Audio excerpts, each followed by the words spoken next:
It was 4 a.m., and Madam Tu's house was brightly lit. The sounds of hushed, trembling conversations filled the air. Family members, including her grandchildren and great-grandchildren, had been called to help, as today was a crucial day, the death anniversary and final mourning ritual for Mr. Lam, Madam Tu's husband. After the ritual, they would exhume his grave for reburial, constructing a new, spacious, and elevated tomb. Madame Tu leaned her hand against the doorframe and scolded sharply, "Where are you all?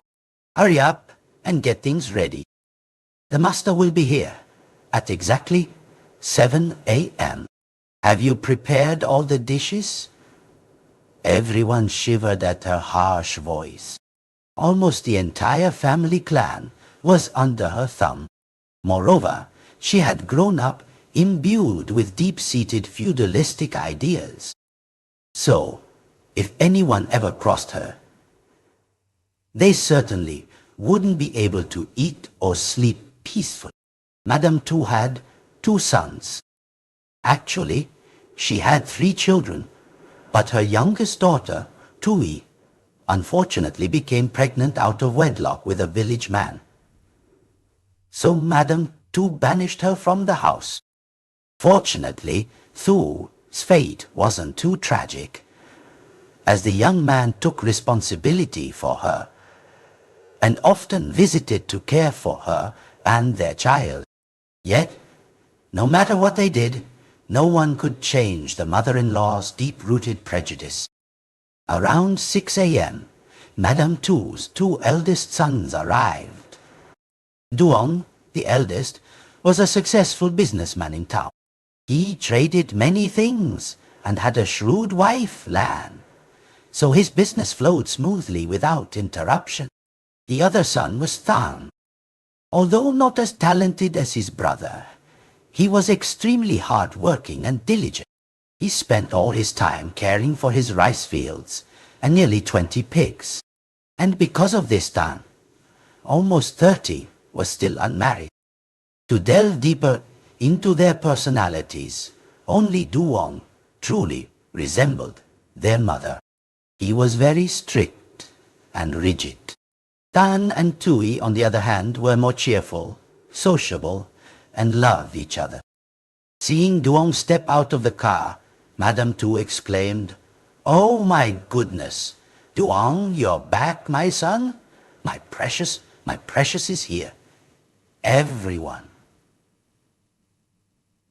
Thanh followed right behind his brother, but Madame Tu didn't even glance at him. This wasn't surprising, as a few days earlier, he had tried to plead for his sister to attend their father's death anniversary. Of course, all Thanh received was Madame Tu's cold shake of the head. Entering the living room, Duong helped Madame Tu sit down on the sofa set and asked with a smile, "Mother, you're still well?" "Very well," she replied. "Thanh and his wife just went to your father's grave. They're clearing the weeds, preparing for the ceremony. Oh, I had to spend a good 200,000 VND to get them to do it early. It's your father. But in this day and age, everything costs money. It's so modern." Madame Tu chuckled, looking out towards the gate. "But where is Thuy? Why isn't she back yet?" His brother Duong mentioned their youngest sister. Thanh was about to follow up, but before he could open his mouth, Madame Tu barked, "Quiet! Who allowed her into this house?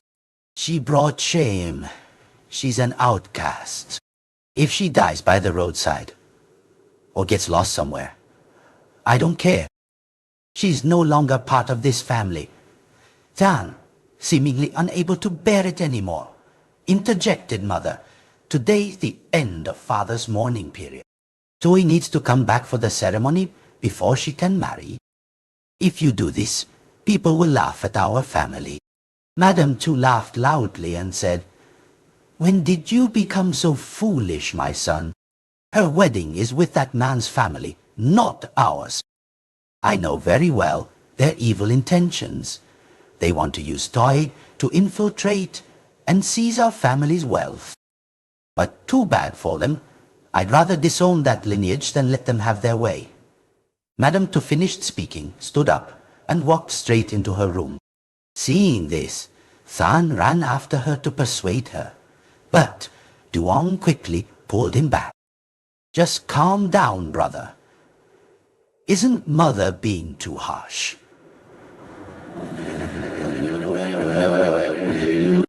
Thuy is still her flesh and blood.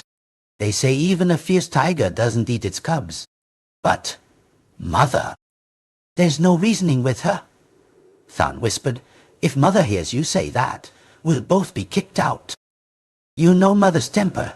Just be patient and wait for her to calm down before trying to persuade her." "I don't know about that. But because of this, if mother insists on disowning Thuy, I won't ever come back to this house either." Hearing this, Duong patted his brother's shoulder, feigning sympathy. However, in his mind, he was both happy and worried, because if the family were to disown his two siblings, he would automatically become the sole heir to this massive fortune. In truth, Duong was quite eager, as his business, though appearing to flourish, was internally struggling immensely. His wife, Lan, constantly complained about money, giving him endless headaches. Duong intended to ask Madam Tu about the land deeds during this visit for his father's anniversary. At exactly 7 o'clock, the most skilled shaman in the village arrived. His name was Duck Tot. In the past, people called him One-Eyed Duck. He worked as a rickshaw puller, transporting goods at the dock. Back then, people said he was so poor, he had to sell his blood to make ends meet. Yet, after some time, Mr. Duke vanished from the village without a trace. Now, returning, he presented himself as a geomancy master. After helping villagers with a few cases of house blessings and water management, people trusted him and respectfully called him Master Duck Tot. Stepping into the courtyard, Master Duck narrowed his eyes and pointed inside. "Where are the hosts? If you don't want your ancestors to come back, that's fine too." As soon as he finished speaking, Madam Tu rushed out from the house. Her face was quite flustered. "Oh, Master Duck, Master, you're here. I was just preparing a few things to welcome you. How could I disrespect you or not welcome you? Please, Master, have a seat." As she spoke, Madam Tu yelled at the children roasting meat nearby. "What's wrong with you all? Sitting there like idiots. Go get water for the master." Duong and Thanh also emerged from the room. They bowed their heads, showing respect. "Good morning, Master." Master Duck, with a slightly long, sparse beard, stroked it. "The ceremony is done, right? To perform the ritual on time." "Yes, everything is ready, Master. We've prepared everything exactly as you instructed, not missing a single thing."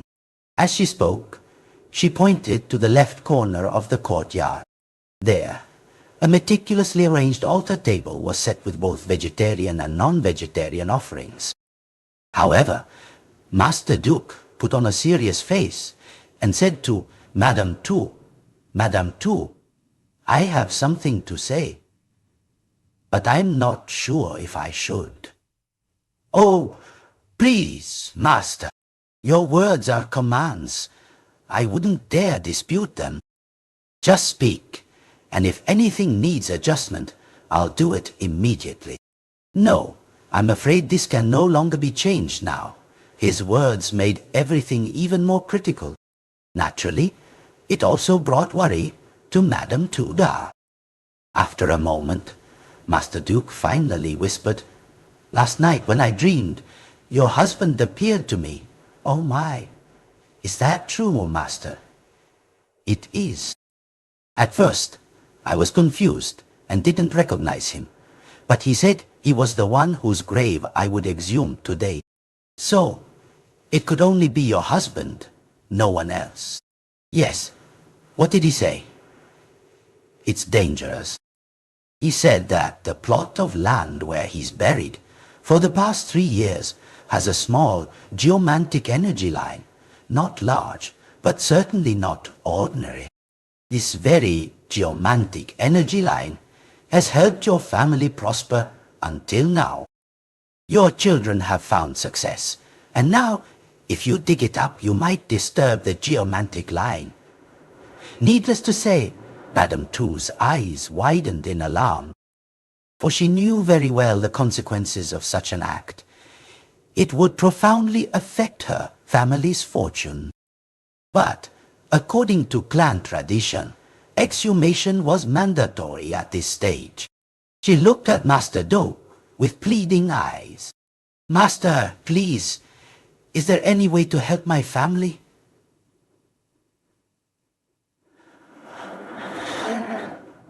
I'm so scared about this. Master Duck sighed again. Though I can do it, it's very complicated. It's not something that can be done in a day or two. Moreover, the chance of failure is also high. Yes, Master, just tell me. I trust you. All right.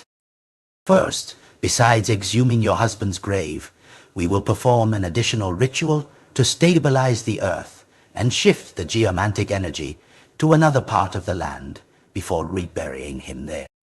But I must warn you, it will be quite expensive. Hearing this, before Madam Tu could say anything more, Duong interrupted. Master, I know your dharma is profound. Can you prove this to me? If you have a way to show me, I will follow.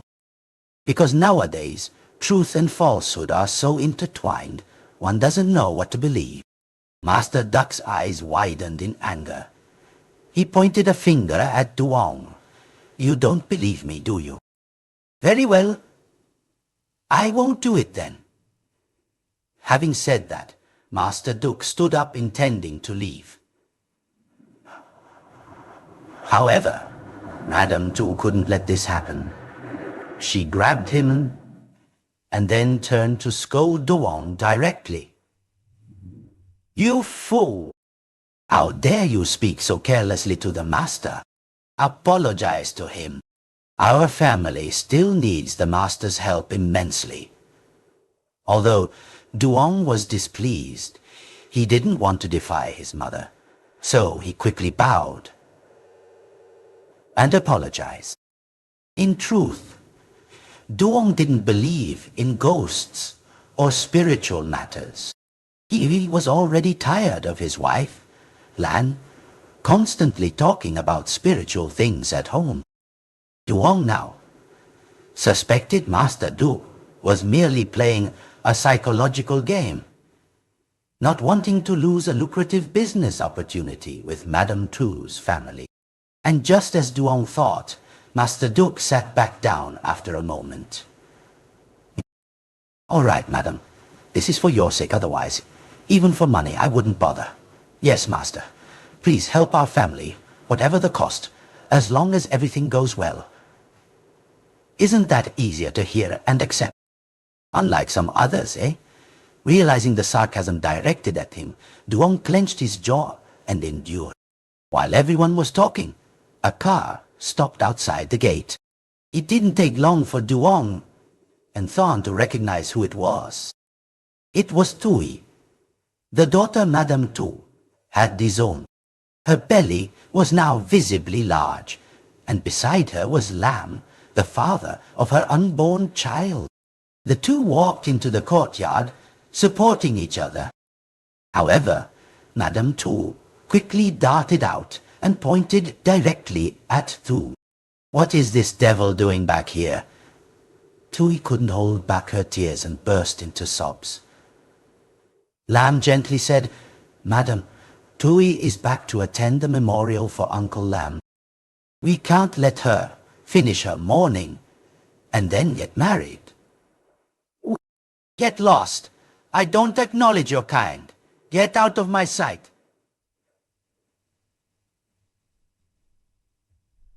Stop it, Mother!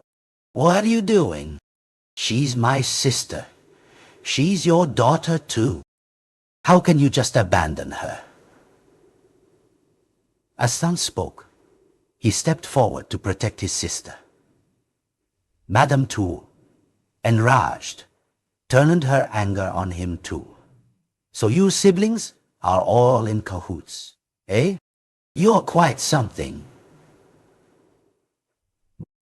Are you colluding to seize this inheritance? Mother, stop it. Don't assume everyone is after money. I don't need it. After Father's ceremony, I will leave.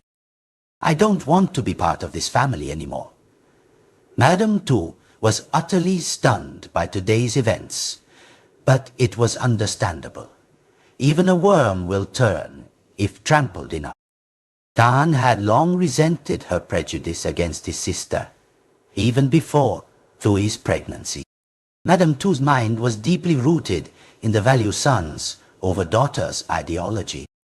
She once told a neighbor that if her husband hadn't stopped her, she would have certainly starved Thuy to death when she was born. Returning to the commotion, Master Duck stepped forward, cleared his throat, and said, "Everyone, calm down. It's time for the ceremony, Madam Tu. Let me finish the ritual. Then you can resolve everything. Let Thuy come in. She's your daughter after all. After the ceremony, you can disown whoever you wish." Fortunately, his words helped Madam Tu regain some composure. However, throughout that morning, she refused to look at Thuy or Thanh. At exactly 12 p.m., the exhumation and reburial ceremony for Mr. Lam officially began. The workers quickly reached the lid of his coffin, but when it was opened, everyone gasped in shock. After 3 years, Mr. Lam's body had not decomposed at all. In fact, his head was still oozing blood and flesh, swarming with maggots. Madam Tu collapsed to her knees, bowing and wailing, "Oh, my husband, do you still have unfinished business? Are you unable to find peace?" Seeing this, Master Duck ordered everyone to close the coffin lid and turned to Madam Tu. "Madam, we cannot continue now. We must wait until his flesh has completely decomposed. And we'll have to perform several more rituals. Do whatever it takes, Master. Just help my husband." Madam Tu nearly fainted. The reburial ceremony was postponed. Duong, of course, couldn't believe this. He reasoned that his father had used too many antibiotics when alive, making his body difficult to decompose after death. This was a perfectly normal scientific phenomenon. Back at home, before Madam Tu could even recover, Thanh rushed inside, packed all his belongings, and stormed out.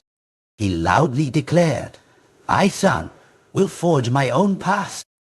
I will strive to succeed with my own 2 hands, without touching a single penny from this family ever again." After saying this, he walked straight out the gate.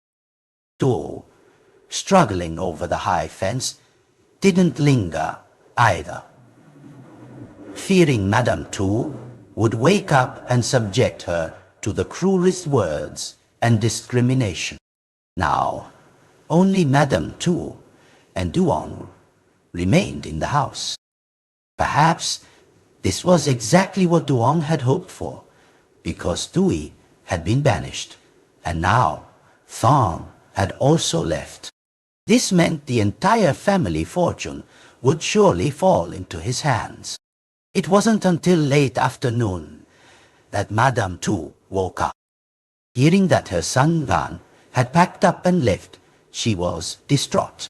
She frantically urged Duong to go find Thanh. But No matter how many calls he made, or how many places he inquired about where Thanh might have gone, there was no news.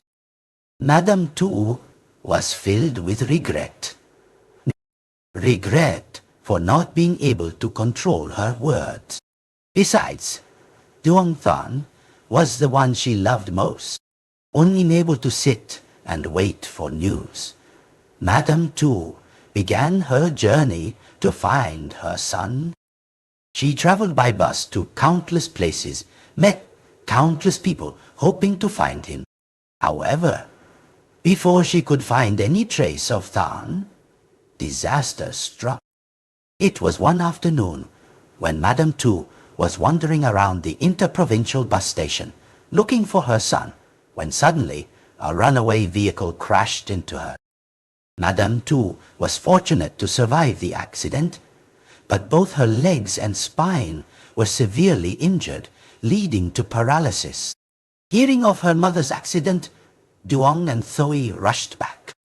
But even in such pain and near death, Madam Tu defiantly glared at her daughter and weakly whispered, "Get lost. Who allowed you in here? Who allowed you in here?" Thuy sobbed, but Duong quickly pulled her outside and whispered, "Sister, do you love Mother?" "Yes, I love Mother very much." "If you love Mother, please leave. Don't come back here again.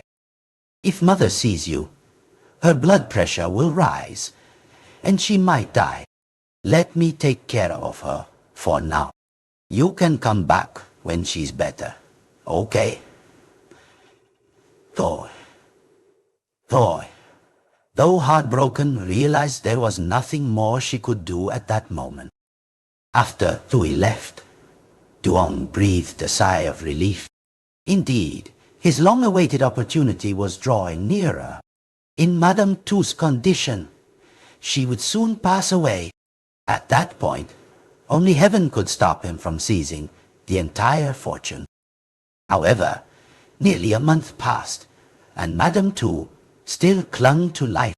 Duong grew impatient. If this drags on, what if Madam Tu changes her mind, or Thanh decides to return? No, this cannot happen. It seemed fate was toying with Duong, because a few days later, his worst fear came true.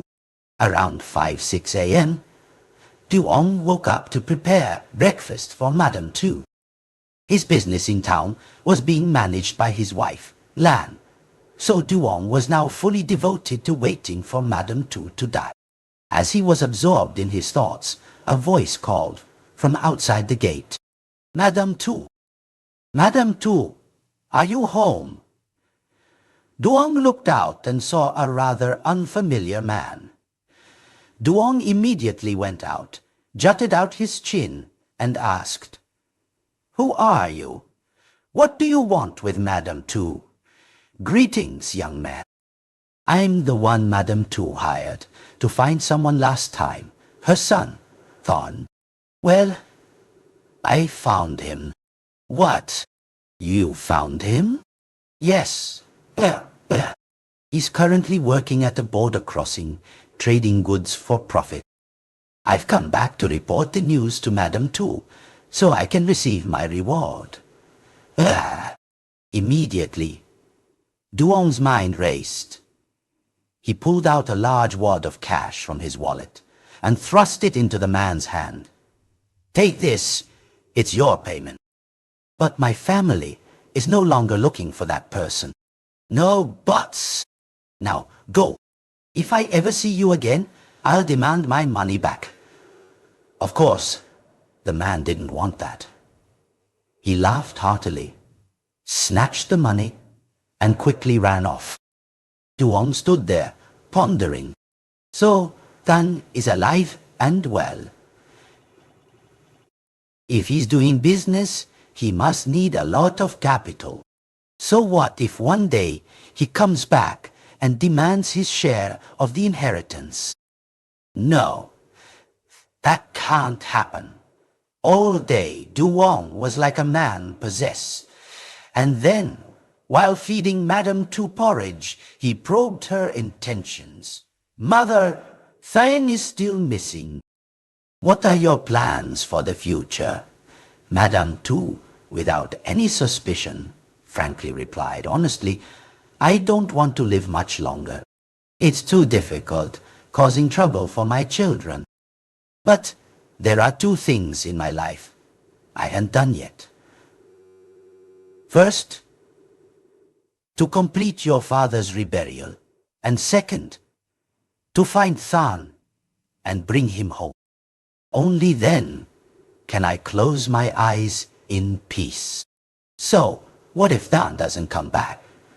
Then I'll only have you, my son. Hearing this, Duong was somewhat reassured about his position. But Madam Tu was getting stronger every day, so how could he get the inheritance? As the ancients say, the night breeds many dreams. Duong realized Than's return was not far off, and so a daring thought sparked in his mind. That very night, Duong went to Master Duck's house. And of course, what money couldn't buy, a lot of money could. Madam Tu! Madam Tu! The shouts from outside the gate startled Madam Tu awake from her afternoon nap. It didn't take long for her to recognize Master Duck's voice. She mumbled Duong's name from her room. Duong, Master Duke is here. Hurry, open the door for him, my son. As if he knew, Duong ran out from the house to welcome Master Duck. When they were settled, after a series of polite inquiries about her health, Master Duck smiled brightly and announced, Madam Tu, today I have good news for you. Good news? What is it, Master? Last night I dreamed again, and your husband appeared. He said that the time is now right to perform the reburial ceremony. Oh my goodness. Is that true, Master? Of course it's true, Master. Why would I lie to you? As soon as I woke from the dream, I checked the almanac, and indeed the auspicious date for your family has arrived. Madam Tu was overjoyed, muttering thanks to her ancestors for their care. However, Master Duke lowered his voice. Madam Tu, there's one more thing, but I'm not sure if I should say it. I'm afraid you won't believe me. Please, Master, whatever it is, just say it. In my dream last night, I saw your husband, Mr. Lam. I also saw him bringing along your son, Thuy. Oh my God! Madam Tu's eyes widened, staring intently. Did you say Thuy? Yes, I saw Thuy. But I was afraid the information wasn't accurate. So I sat up and consulted the 8 characters. It's truly him. Hearing this, Madam Tu burst into tears, wailing and asking for news of her son. Duong, for his part, secretly glanced at Master Duke, feigning awkwardness. And so, Mr. Lam's reburial ceremony was quickly carried out. Even though his body hadn't fully decomposed, everything proceeded nonetheless. And of course, Madam Tu, being completely paralyzed, couldn't go to witness it. After the ceremony, Duong continued to express his intentions more clearly. He had prepared a will and handed it to Madam Tu. Mother, I'm going to take out a bank loan for my business, and I need property as collateral. Eventually, everything will be passed down to me anyway. So please, just put your fingerprint on this for me. If I miss this opportunity, I'll regret it terribly, Mother. Madam Tu took the will, a hint of suspicion in her eyes as she looked at her son. But she quickly suppressed it and put her fingerprint on the document. Before the procedure was fully completed, she held her son's hand and said, Duong, now I only have you. You must take care of this family's ancestral worship. I know, Mother. You can rest easy. Of course, At this point, to gain all the inheritance, Duong would do anything, let alone just utter a few promises. So he immediately nodded. Yes, yes, mother. Madam Tu nodded, pressed her thumbprint, and rolled it onto the paper. But she didn't know that this was the biggest mistake of her life.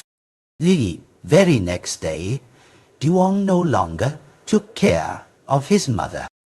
He hired a maid to replace him and engrossed himself in a pile of business documents in town. Hearing this, Madam Tu was even sadder. Although having a maid was convenient, it couldn't compare to family. Moreover, this maid was young and lazy, even bringing her lover home on some days and doing inappropriate things in front of Madam Tu. Just over a week passed, and Madam Tu looked significantly weaker. And it didn't stop there. When the maid reported her mother's declining health, Duong just shook his head and chuckled. If she's too weak, it's normal for her to pass away. Just make sure you do your job well. Perhaps because Duong had given her the green light, the maid became even more brazen. This morning, as usual, after waking up, the maid was supposed to feed Madam Tu and then go to the market.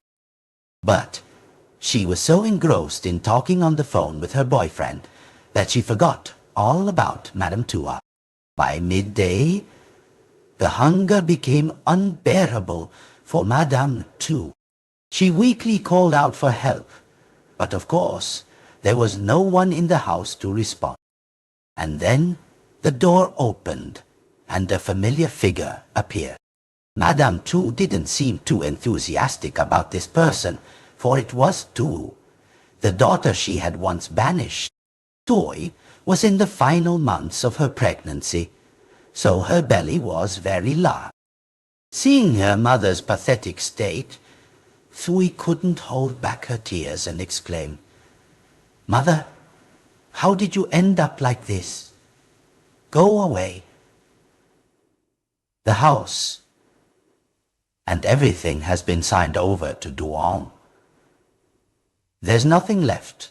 I know, Mother. I heard you signed everything over to Duong. That's why I came back. I just want to take care of you, Mother. Yeah. And just as Thuy said, she dismissed the negligent maid and began to enthusiastically care for Madam Tu. Not only Thuy, but also her fiancé Lam and his family frequently visited, putting aside all of Madam Tu's previously unacceptable insults. Yet, perhaps because of the months of neglect, her health never fully recovered. Madam Tu passed away exactly 1 week later in the arms of her youngest daughter. Madam Tu's funeral. One might have thought it would be a solemn affair with all her children and grandchildren present. But no. From the moment local authorities arrived to verify her death and complete the paperwork, they immediately informed her eldest son, Duong. But even after 4 hours, Duong hadn't shown his face at home. Besides Thuy and Lam's family, only a few distant relatives and neighbors came to help. Thuy, have you called a master to determine the auspicious date and time for the old lady? Asked the neighbor. Thuy was flustered. Madam, I don't know who to ask. I mentioned it to Duong, but he just mumbled and told me to wait. If I wait for him, when will it ever happen? My aunt has been seriously ill for a week, and he hasn't shown his face once. Now listen to me. There's an elderly master at the pagoda. Go up there and explain things. Invite him to conduct the rituals. Yes, I understand. I'll ask Lam to do it. She was about to call her husband when a motorcycle pulled up outside. A relatively young man, perhaps around Thuy's age, stepped off. He was dressed in traditional Vietnamese clothing and wore many prayer beads. He walked in and asked, "Excuse me."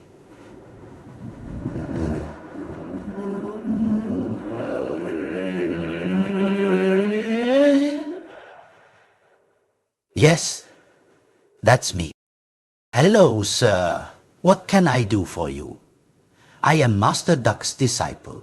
My name is Thanh. Master Duck and your brother, Duong, asked me to come perform the funeral rites for your aunt." "Yes, please come in." "Oh, please, Master, come in." After waiting for the man to settle into a chair in the living room, Thuy asked, "Master, what is your name so I can address you properly?" "You can call me Thanh." "Master, have you seen my brother Duong?"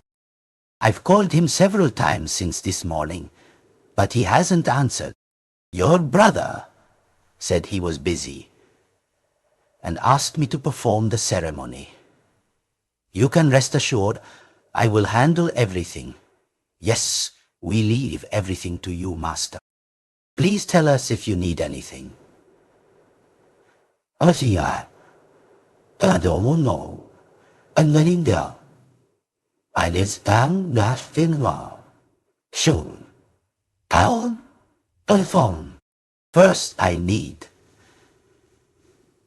the full name, date of birth, and date of death of the deceased, so I can record the information for the obituary." "Yes, please wait a moment." Once Thuy provided Madam Tu's information, Master Thanh quickly calculated the dates and times for the necessary funeral rites. First, the embalming would be at exactly 1 p.m. An hour later, the ritual of dressing and shrouding the body, and the unveiling of the mourning clothes. The main ceremony would last 2 days. In the late afternoon of the day after tomorrow, Madam Tu's coffin would be taken to the burial ground. After learning the dates, Thuy felt a little hesitant. She quietly whispered, "Master, could you please recheck the date and time for the burial? My parents-in-law are abroad for work, and even with the quickest arrangements, it will take almost 3 more days for them to arrive." She wanted to delay. "Yes. Could you help me find another suitable date and time for the burial? Please, wait a moment. I'm going to the restroom. Then I'll calculate it for you." "Yes, we leave everything to you, Master. The restroom is at the end of the house. Just go straight and turn left." Master Thanh stood up and followed Thuy's directions.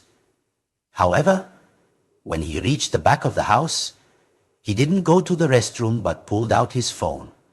"Hello, Duong?" "Yes, what's up?" Master Duke calculated the dates and times, but when I told your sister, she asked to delay it by a day to wait for her in-laws from abroad. What do you think? If it's okay, I'll call Master Duck to recalculate, because truthfully, I've only been doing this for less than a year. I'm not good enough to calculate these things. I don't want to bother Master Duck. This isn't a big deal. You can decide for yourself. If you bother him, he might charge me more money. Don't worry if she wants to delay it.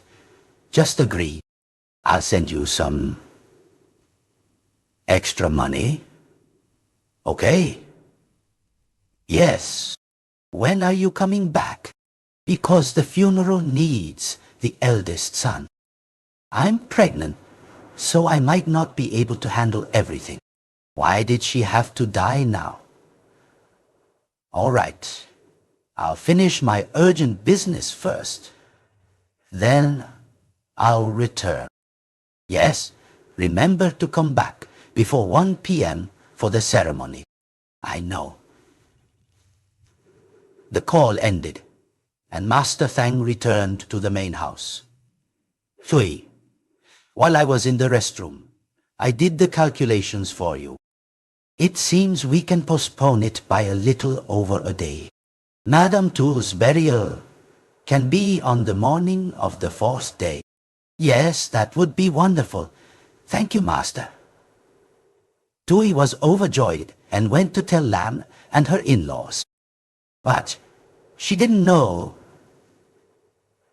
that this change of date would be a significant turning point for the entire family in the near future.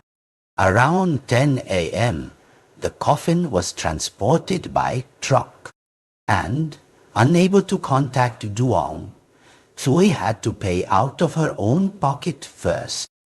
As the coffin was brought into the house, Thuy whispered to Lam, "Lam, I need to ask you something." "What is it, dear?" "I still can't reach Duong. So from now until the ceremony, if we need to buy anything or spend money, we'll just use our own first, okay? I'll tell Duong when he gets back. Just use the money from my account. It's fine." "You don't need to tell Duong anything. He's responsible for other expenses and building a tomb for your mother." "I know. Thank you, dear. If it weren't for you, I don't know what I'd do right now. I thought Mother was so harsh on you, so you wouldn't care. Don't think too much. And even though you're grieving, you need to rest for the baby in your womb. Understand?" "Yes, I understand. At exactly 1 p.m.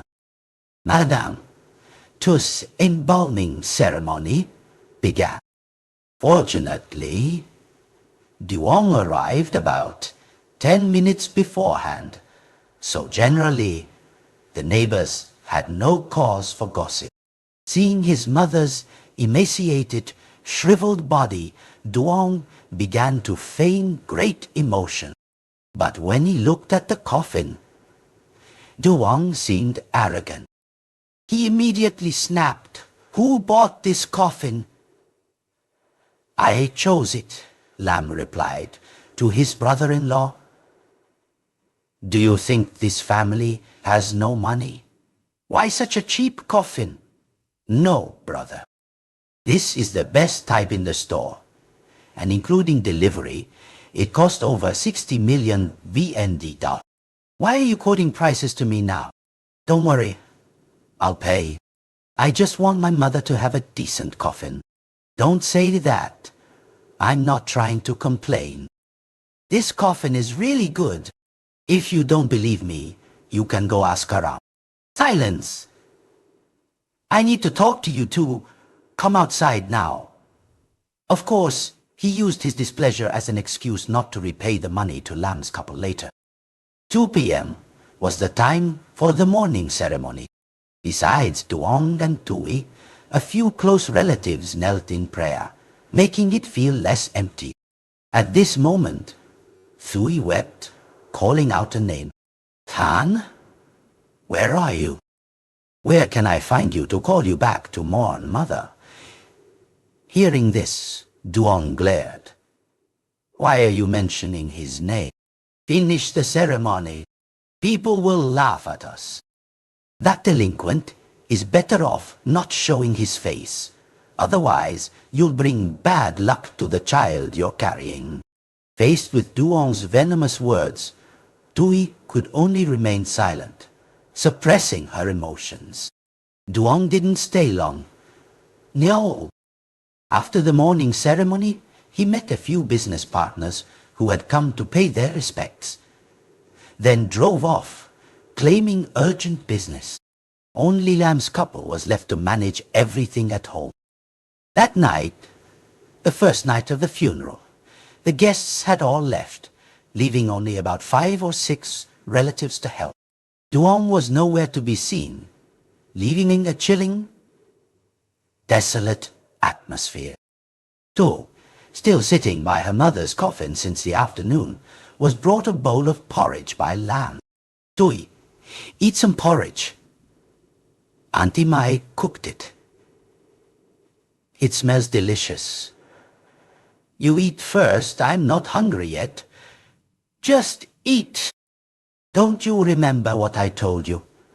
A little startled, Thuy looked down at her swollen belly. Of course, she couldn't refuse.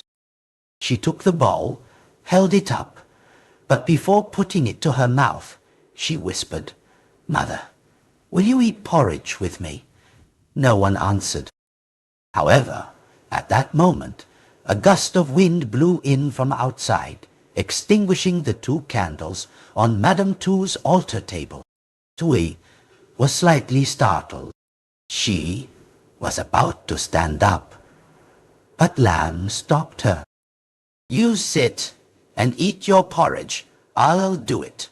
Lam walked to his mother-in-law's altar and used a lighter to relight the candles. When he reached the second candle, a chill suddenly ran down his spine. "What's wrong?" "Oh, nothing." Lam shook his head, quickly returning to help. "Thuy eats her porridge faster. By the way, Thuy, hasn't Duong come home yet? Call him and see what's wrong." Thuy nodded, obeying her husband's words, but Duong didn't answer after many calls. It wasn't until the 7th or 8th attempt that he finally responded. "Why are you calling so much?" he snapped. "What's wrong?" "When are you coming home?" "It's already evening. What's so urgent that you can't come home?" "I have urgent business to resolve." Without waiting for Thuy to say anything more, he ended the call. She sighed, looking at her husband. Lam just tried to comfort her. "Don't be sad, dear. I think Duong is really busy." Thuy sighed, not mentioning it again, just silently looking at her mother's coffin. After a while longer, Madam Hai, a neighbor, came by. After lighting incense, she sat down to chat with Thuy. After talking for a bit, Madam Hai asked, "Where does the master who's performing your mother's ceremony come from?"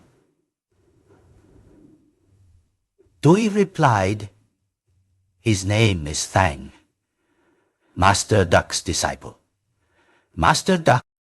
Ah, I know he's a highly skilled person, but this Master Thanh, I have my doubts about him." "What do you mean?" "Now, don't think I'm gossiping." "No, madam, please speak. I'm not a shaman or anything, but I've attended many funerals. I found the way he conducted the ceremony to be quite sloppy, not serious at all, and he even misread some passages from the Kisidegaba Sutra." "Misread?" "Yes. I kept wondering where you hired such a master from. Rituals should be done seriously. If you don't believe me, tomorrow he'll be here again for the ceremony. Just pay attention." Thuy shook her head at this. "Honestly, madam, I don't pay attention to such things. Besides, this master was invited by my brother, Duong. I even told him, if possible, to invite Master Duck himself. Well, Master Duck is a highly skilled master. I think he would make things more reassuring. Oh, and one more thing." "Yes, madam. Please tell me what it is. You still haven't been able to contact Thanh, have you? There's no news of him at all. It's strange. Where did that boy go for so long that he hasn't come home to visit? Every time I came here, your mother always talked about him. She said if she had been a little softer back then, he probably wouldn't have left. I think your mother was still very sad about Thanh. If you can invite Master Duck to perform an additional ceremony to appease Madam Tu's spirit, perhaps she won't be able to rest in peace because of Than's situation, due to the suffering she caused him."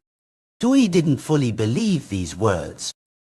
But she also didn't want to contradict her neighbor, knowing Madam Hai meant well. The two talked for a while longer, and seeing it was getting late, Madam Hai stood up and left.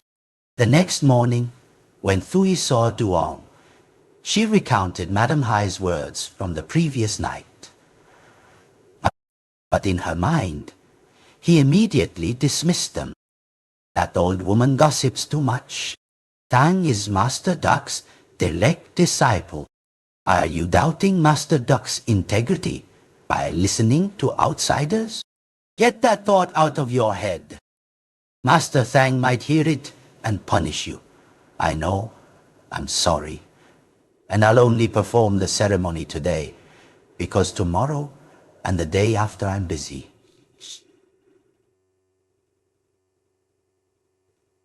When is Mother's burial? Why are you so busy, brother? Don't you have any time to perform the ceremony for Mother? I have urgent business, I told you. Don't you think that after so many years away, now that you're back, you should take care of Mother as a way to make amends? Given her brother's attitude, Thuy could only nod.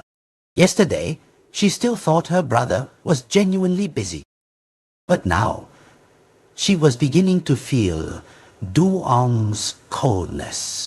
And it didn't stop there. Despite saying he was busy, a relative informed her the next day that Duong was seen taking his wife, Lam, shopping and dining out. Not to mention, since the announcement of Madam Tu's passing, Duong had never waited for his wife to return to mourn his mother. He claimed poor health as an excuse. Witnessing her brother's reprehensible actions, Thuy was furious. Right after Madam Tu's burial, she pointed her finger directly at Duong and shouted, "You heartless child! How dare you show your face here?" All these past days I kept quiet because I wanted Mother's funeral to go smoothly. But now, I can't stand to look at you anymore. Faced with Thuy's outrage, Duong didn't seem to care. He slumped into a chair in the living room and said dismissively, "Do you know where you're standing? If not, I'll kindly inform you. This house is mine now. Not only that, all the property in this house belongs solely to me. Whatever you say is useless, but if you're reasonable, I'll give you a small sum to start a business. Isn't that generous of me?" "Shut up." Thuy stared, looking as if she wanted to pounce on and tear at her brother. Fortunately, her husband and those around them restrained her in time. At that moment, a sudden stomach cramp hit Thuy, making her nearly scream in pain. Seeing his sister in agony, Duong smirked. "You speak carelessly, and Mother is punishing you. You're about to give birth, so control your mouth, or else your baby might be affected." After saying this, he stood up and pointed at everyone present in the house. "Now, there's nothing more to talk about. Everyone, please leave so I can close the door. My business is flourishing. I don't have time to entertain you people."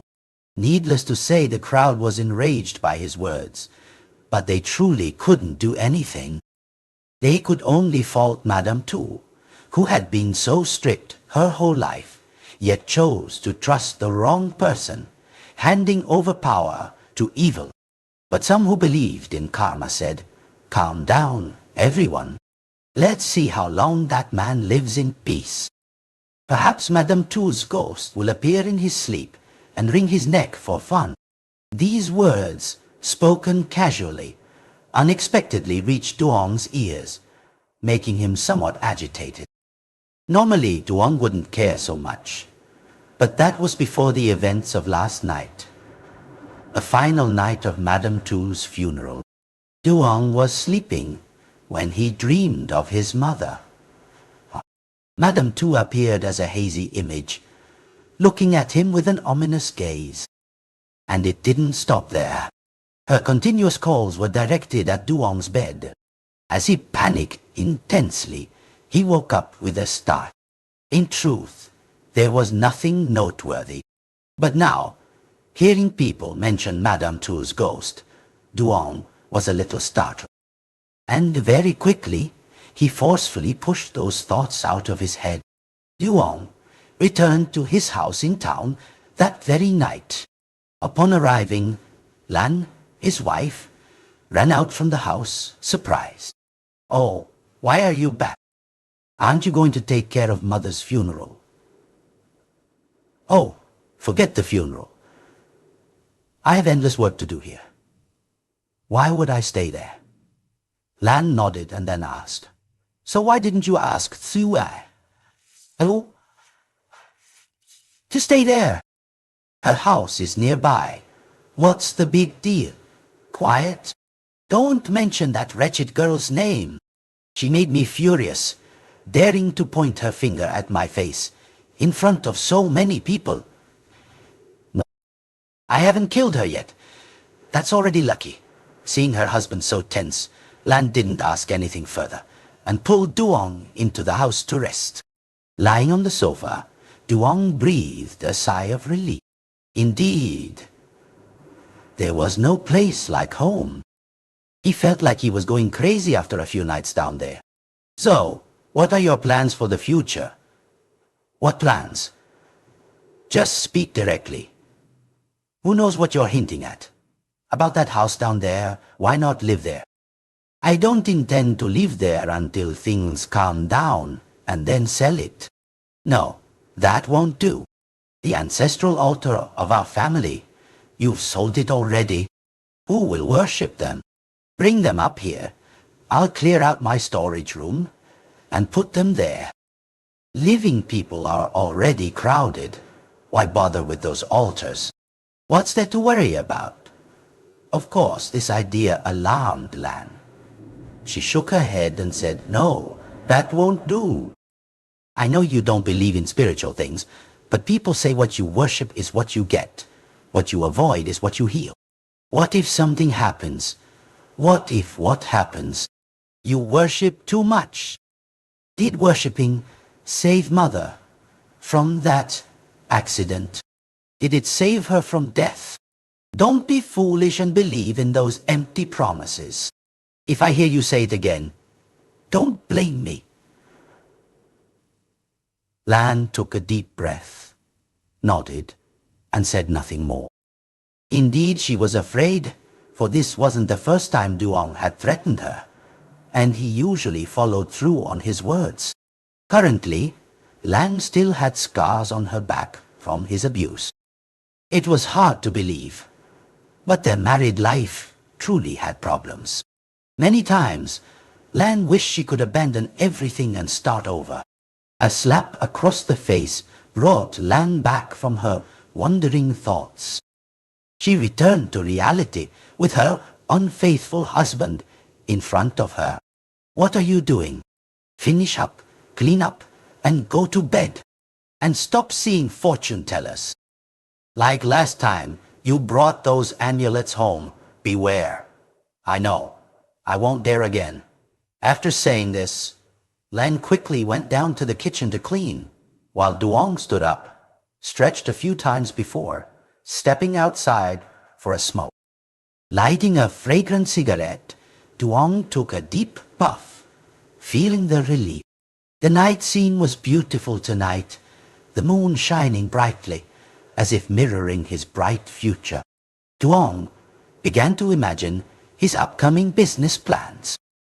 Of course, it was no longer just a plan, for the money he inherited from the family was enough for him to do anything he wanted. After finishing the cigarette, Duong flicked his finger, sending the cigarette butt flying onto the street. But this flick was a little off, and it hit the gatepost and bounced back. Duong shook his head, walked over, and bent down to pick up the cigarette butt. And just as he looked up, oh dear, Duong caught sight of a pair of blood-red eyes staring intensely at him. This pair of eyes came from the cold, lifeless face of Mr. Lam, his father. Terrified, Duong stumbled backward, gasping. Lan, hearing the commotion, rushed upstairs. "What's wrong? It's... Duong stammered, pointing outside the gate. "It's nothing. What is it?" Lan raised an eyebrow, looking in the direction her husband was pointing. Duong slowly followed her gaze, a little surprised that the blood-red eyes and frightening face of Mr. Lam were no longer there. "What's going on?" Duong mumbled to himself. But very quickly he regained his composure and stood up, leaning on his hand. Lan worriedly asked, "What's wrong? Why did you suddenly scream? Was it a ghost? What ghost? Go downstairs and finish washing the dishes." "What are you doing here?" Lan flinched, but then realized that pain would come to her at any moment if she continued to stand there, so she quickly turned back to the kitchen. After Lan left, Duong peered out the gate one more time. This time, there truly was no one there.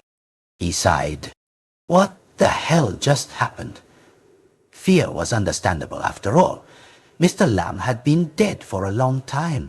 But then, Duong reassured himself. "I'm probably just imagining things because I've been thinking about too many things lately. It's just a hallucination." Of course, this explanation didn't completely calm his fears.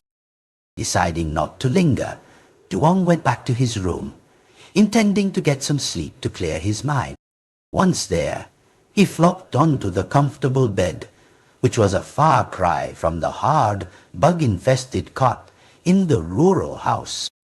He turned on some soft music and switched on the cold air conditioning. In such perfect conditions, Duong quickly drifted into a deep sleep. However, the feeling of comfort only lasted for about half an hour. As Duong fell into a deeper sleep, it felt as if someone was grabbing his foot and pulling him. Finally, when the sensation became truly clear, Duong sat up, reaching out to grab the one disturbing him. But the room was empty. Only he was there. Downstairs, the sound of the TV Lan was watching was still audible. That meant it wasn't her. So who? There was no third person in this house. Duong lay back down, but didn't close his eyes immediately. He scanned the room, but indeed there was no one but himself. Then, reassured, Duong closed his eyes, returning to his pretend sleep. And of course, nothing was that simple. After only closing his eyes for a short while, Duong felt someone grabbing his foot. But he didn't open his eyes immediately, secretly thinking it was Lan, who often played such tricks on him. Waiting for the hand to grip his foot more tightly, Duong suddenly opened his eyes, sat up, intending to scold his wife. But instantly, his body felt like it had turned to stone. All his muscles stiffened. Even if it wasn't him, anyone seeing this scene would be terrified, because facing Duong now was none other than Madam Tu. It was her, unmistakably. This face, these eyes, this voice, all so familiar. Even the clothes she wore were identical to the kind she used to wear. Madam Tu stared intently at Duong. After a few seconds, she smirked. "My son, why did you abandon me, my son?" "I'm Madam Tu." Her voice echoed as if from a distant place. Needless to say, Duong now truly wished he could die, rather than witness such a horrifying scene before him. His mouth stammered, "Mother, mother." At that moment, Madam Tu's mouth opened wide, so wide it stretched to her ears, as if trying to swallow Duong's head whole. He let out a terrified scream and woke up with a jolt. At this moment, Duong realized belatedly that it was all a dream, but everything was so real that his bed was soaked with sweat. Once again, Lan came upstairs, looking confused. "What's wrong with you now?" "What?" "I'm fine." "Don't scare me with those spiritual stories." Lan blinked for a few seconds because she hadn't intentionally mentioned anything spiritual. However, Duong's current state was quite bad. She pointed to the bathroom and said gently, "You're probably tired and just had a nightmare, that's all. Go take a shower to relax and then sleep again. I'll go downstairs and watch TV."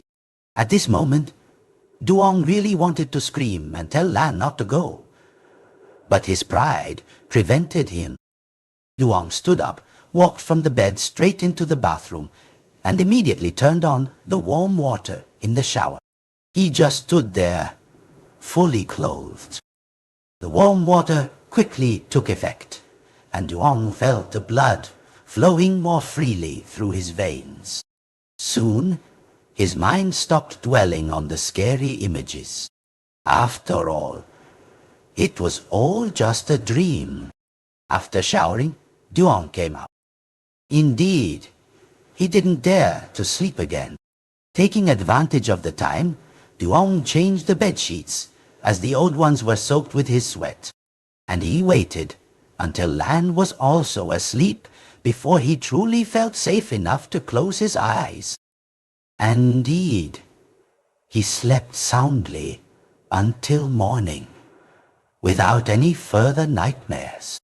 The next morning, Duong opened his eyes, but unlike other days, he now felt his body was so exhausted he had no strength left. Even reaching out to wake Lan was difficult. After a while, he could finally move his hand. Immediately, Duong tried to sit up. "Lan, what's wrong?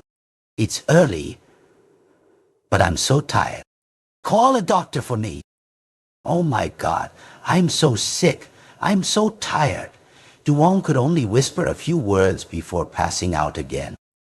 In his hazy state, although he couldn't see clearly, Duong seemed to notice that in his room, there weren't just him and Lan, but also two other figures. They stood opposite, staring intently at him and his wife. Duong was rushed to the emergency room and only regained consciousness late that afternoon. Realizing he was in a hospital bed, Duong weakly called for his wife. "Lan, what happened to me? You have malaria, not too severe, but maybe because you haven't been eating and sleeping properly, it got complicated. Fortunately, we brought you to the hospital in time, or else it would have been very dangerous. How do you feel now? Are you better?" Duong lifted his hand. Indeed, it felt a little lighter. But he was still very tired. His body now only had about 10% of its strength left. Lan stayed with her husband until evening, then had to return home.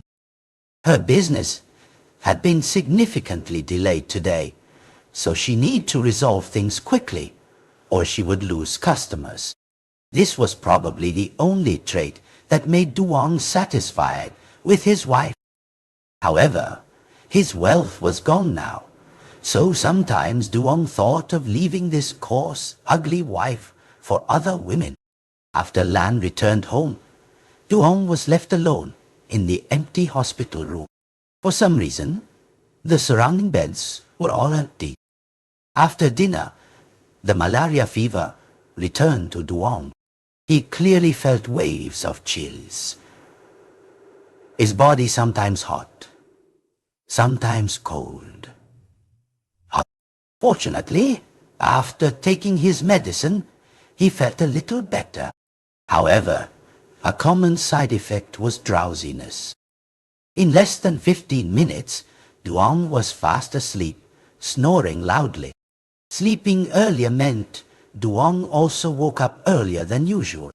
Moreover, this time, he woke up because of a sound next to him.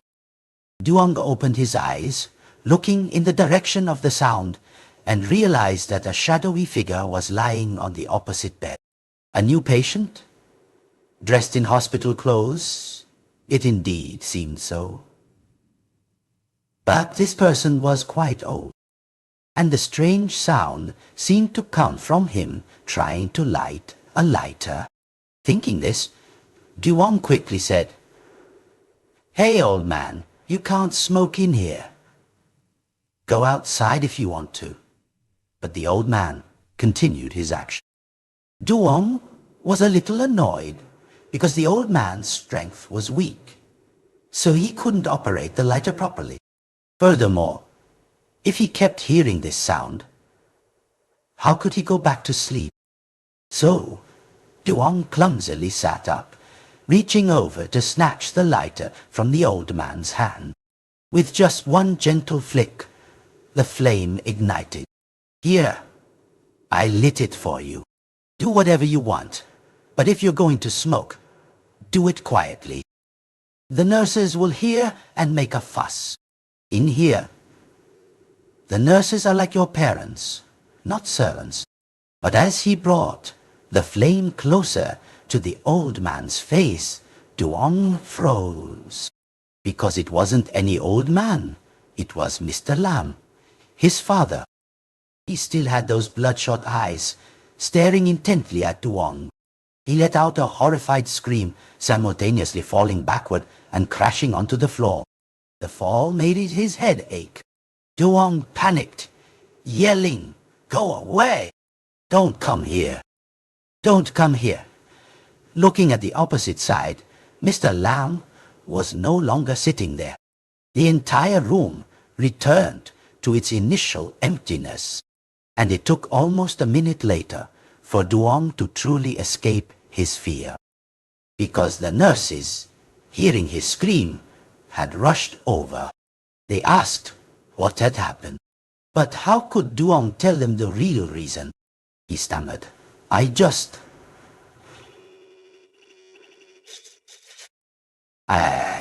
had a nightmare." Hearing this, the nurses scoffed. "Even a big man like you has nightmares." Duong was embarrassed, but ignored them. He just needed to calm down. And Duong's composure didn't last long.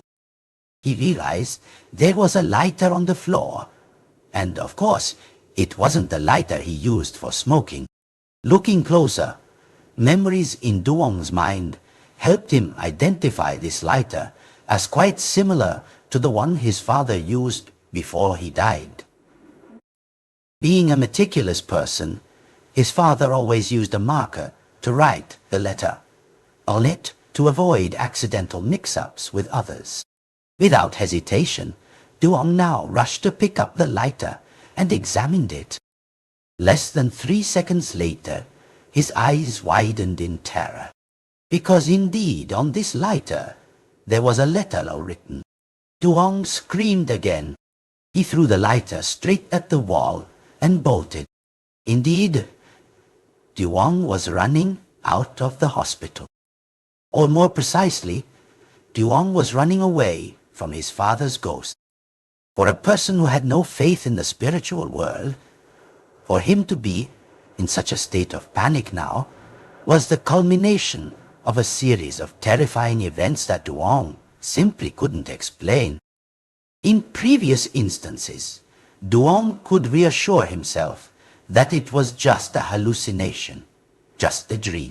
But this time, the lighter seemed to have broken Duong's limits. For the first time in his life, he believed that ghosts existed, and they were his father and mother. Just as the stranger had said earlier, what if they are appearing to demand retribution for what I've done? The more he thought, the paler Duong became with fear. He hailed a taxi to go home. Upon arriving, Duong frantically called out for his wife, Lan! Lan! Where are you? Lan rushed out from inside the house, startled by her husband's appearance. Oh my God! What's wrong with you? Why did you leave the hospital on your own? The doctor said you needed at least 5 days before being discharged. Quickly, call a master. Call a master here. The more Duong spoke, the less Lan could believe her ears. She thought Duong was delirious, so she asked, "What are you talking about?" "What master?" Duong couldn't calm down anymore. He shouted, grabbing her neck with both hands. "Do whatever I tell you to do. Do you dare to disobey?" And Duong's eyes were bloodshot. For Lan, this was the most terrifying moment of her life. More than ever, she felt death approaching. Fortunately, Duong let go in time. Lan fell to the floor, gasping for air, in a violent cough. He left his wife in that state and rushed to the kitchen, grabbing a knife. Duong pointed it directly at Lan. "Dad, will you go or not?" I asked. "Will you go or not?" Of course, Lan couldn't joke with her life. She quickly ran to find a shaman. Lan often went to this shaman for fortune-telling. A moment later, the shaman followed Lan to the house. "Lie down." Before entering, he clicked his tongue and shook his head. "Not good? Not good?" Lan worriedly asked. "What's wrong, master?" "I don't know anything. My husband is acting like a madman. Quickly, come inside and see what's happening." Then the two quickly went inside. Duong sat in the living room, staring at Lan. "Who is this? What are you asking? Didn't I call a master, just like you wanted? When did I say that?" Duong seemed about to say something, but the master stopped her. He walked over and sat opposite Duong, their eyes locked. Nearly 10 minutes passed, and neither spoke a word. Then Duong nodded, clapped his hands together, and stood up. A laugh rang out as Duong's head drooped. Then he suddenly lifted his head, looking around. "Where? Where am I? Who are you?" "Lan. What's wrong? You don't remember what you just said." "Said what? What did I say?" "This is the master I invited for you. And you're denying it, even threatening him." "Who said that?" "No." Duong nodded, contradicting her. At this point, the master again raised his hand to stop the couple. "Go. The person just now wasn't him." Of course, Duong and Lan didn't understand, but the truth didn't stop there. The master now stood up and calmly said, "Madam, I came here to help people in distress, but now I see there's no one who needs help. I ask your permission to leave. And listen, if you ever look for me again for this matter, I will refuse beforehand." With that, he walked straight out. Lan hadn't even had time to run after him and ask the real reason when Duong yelled, "Forget that old man. Are there no other masters in this world? Tomorrow, go find another master for me. Pay a lot of money. I don't believe it can't be resolved. Brother, can I ask what happened to you? What did you see that makes you need a shaman? Go find one. This is none of your business. Just do as I say, or else you'll regret it later." Lan, of course, said nothing more. She silently went back to the bedroom. As for Duong, he smoked to stay awake, staying up until morning. But it seemed nothing went as Duong expected.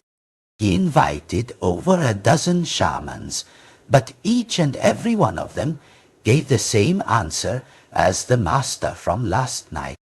Duong was furious, and then he thought of someone who could help him. That was Master Duck, the partner who had previously helped him authenticate the family's wealth. No sooner said than done. After finishing lunch, Duong got in his car and sped back to the countryside.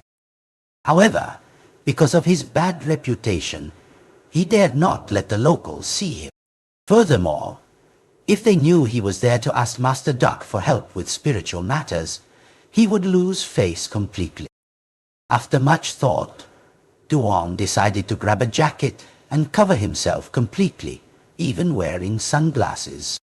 Upon arriving, he didn't even dare to call out loudly when standing in front of Master Duck's house. He kept peeking in and out from behind the fence. Well, it wasn't until almost half an hour later that Master Duck's son saw him, came out and asked, "Hello, sir. Who are you?" "Oh, hello, young man. Can I see Master Duck?" Master Duck's son flinched when he mentioned his father's name. Duong was in a hurry, so he pressed on. "I don't have much time. Please tell your father I have an important matter to discuss. I'm sure he'll know." Master Duck's son remained silent, and after more than a minute, he hesitantly said, "But my father, you can't see him. He's dead." "What?" Needless to say, Duong's exclamation was so loud that it caught the attention of some nearby neighbors. He quickly followed the young man, whispering, "How did he die?" "I don't know, but he said it was to pay a debt." "Pay a debt?" "Yes." And then the young man began to tell Duong about Master Duck's death. After Madam Tu's burial, Master Duck, as usual, returned to his life of performing spiritual rituals. But on that very night, he didn't know what he encountered in his dream. But he suddenly woke up. The people in the house were still fast asleep and didn't know anything. Master Duck then rushed straight onto the rooftop, waving his hands everywhere and yelling at the sky. Hearing his shouts, a few people woke up and ran over.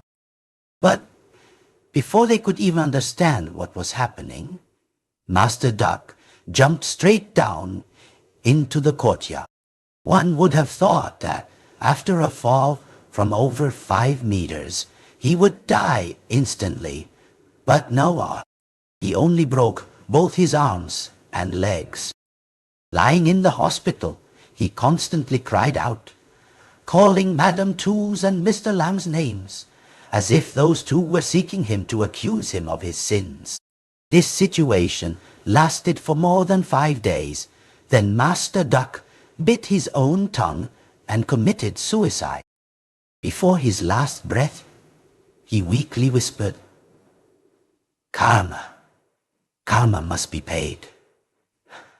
Master Duck's son broke down in tears, mourning his father.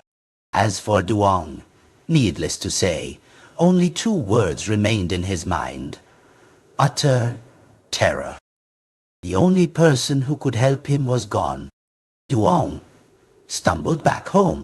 However, he still didn't give up. If he couldn't find a master here, he would go south, even to Cambodia or Thailand. He had plenty of money to order people around. Oh, upon arriving home, as was his habit, Duong shouted, "Lan, where are you? Why is the house so dark?" Usually, as soon as he finished speaking, Lan would appear with a frightened face, submissive to Duong's wishes. But he waited and didn't see her. Consumed by anger, Duong stormed inside, intending to give Lan a beating for not listening to him. But after searching everywhere in the house, Duong couldn't find his wife. Not in the bedroom, not in the bathroom, not in any corner. And it didn't stop there. Duong gasped in shock. All the money and valuable jewelry in the house had vanished without a trace. Or rather, she had taken them all to start a new life. As Duong went mad, he smashed things in the house. The money was gone. So what would he use to invite a master? Although the house was still there, it couldn't be sold in a day or two. At midnight, Duong sat alone in the messy room amidst shattered belongings. In his hand, he held a nearly finished cigarette. Indeed, only this stimulant could help Duong stay awake until morning now. He told himself he had to stay awake. Only by staying awake would he see nothing. But Duong lay down, and as soon as he did, the bedroom door slowly opened. And of course, the one who could open it was Mr. Lam. Yes, it was him, with his familiar figure. And it didn't stop there. Behind him was Madam Tu. She glared, pointing her hand directly at Duong and saying, "My son, come home to your parents, my son." Needless to say, Duong was terrified. He screamed, grabbing whatever he could find and throwing it straight at the door. However, these objects seemed to pass right through Mr. Lam. Duong brought the cigarette to his lips, took a deep drag and mumbled, "There's nothing here. It's all just a hallucination." This self-reassurance didn't have much effect, as the images of Mr. and Mrs. Lam became clearer and clearer. They began to float towards Duong's bed. Their bodies had already started to transform. One would think that would be terrifying enough. But no. Duong saw that his parents' skin and flesh had begun to rot, blood and pus gushing out. It could be said that he had now reached the limits of his endurance. A scream of pure horror erupted from Duong's throat, and that was the last thing he could do before his eyes closed and he sank into endless darkness. 3 days later, people discovered Duong lying dead in his house. His death was particularly gruesome. His mouth looked as if someone had torn it straight to his ears. Not to mention, all his fingers and toes were broken.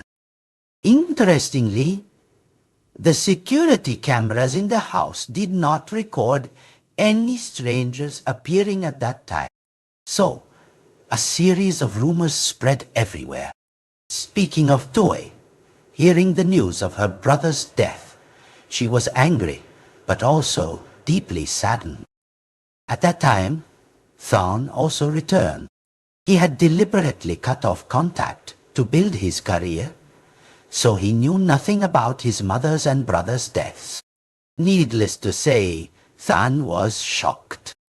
He tormented himself, wondering why he had been so unfilial as to abandon Madam Tu. After arranging Duong's funeral, Thuy continued to move away, but he decided to inherit Madam Tu's house and take care of the ancestral worship.